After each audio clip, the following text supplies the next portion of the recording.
Dans l'archipel de Stockholm, ces archéologues se préparent à plonger dans les eaux de la mer Baltique.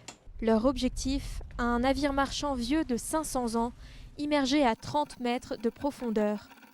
Quand l'équipe a découvert l'épave en 2017, elle a réalisé que les objets l'entourant avaient une importante valeur historique. Mais quelques mois plus tard, certains d'entre eux avaient disparu. Nous avons vu que quelqu'un a trouvé cet emplacement et a volé cette importante poterie. J'étais alors vraiment en colère, sous mon masque intégral, à 30 mètres de profondeur.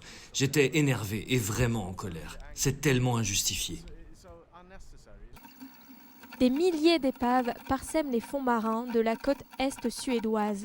Grâce aux eaux saumâtres de la Baltique, le bois y est particulièrement bien conservé. Mais les vols menacent ces fonds marins.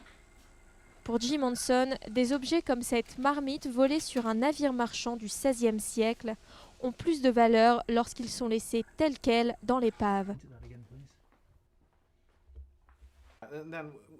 Si tout est encore là dans l'épave, nous pouvons raconter une histoire aussi proche que possible de la réalité. Car il n'y a pas de livre, de croquis ou de plans sur ces choses. Nous avons donc besoin de ces objets. Pour s'attaquer au problème, Jim Hanson et son équipe ont lancé un projet visant à photographier et filmer les sites. Ils espèrent ainsi que les informations recueillies sous l'eau leur permettront de protéger les épaves. Nous pouvons revenir et vérifier grâce aux photos et aux relevés ce qui se passe.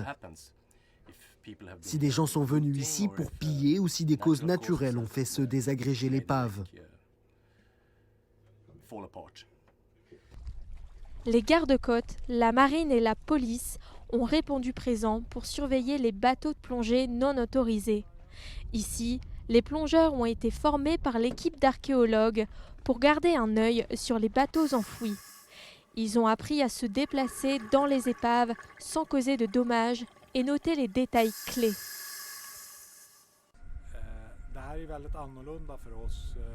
C'est très différent pour nous, mais nous en comprenons la valeur. Cela a un sens, et nous savons que malheureusement il y a des vols sur ces épaves. Et nous sentons que nous devons avoir le contrôle et savoir ce qui se passe sur ces épaves. Pour les archéologues, la valeur de certains objets est telle qu'il est difficile de dissuader les voleurs. Mais ils espèrent que les efforts porteront leurs fruits afin d'enrichir cette histoire sous-marine pour les générations futures.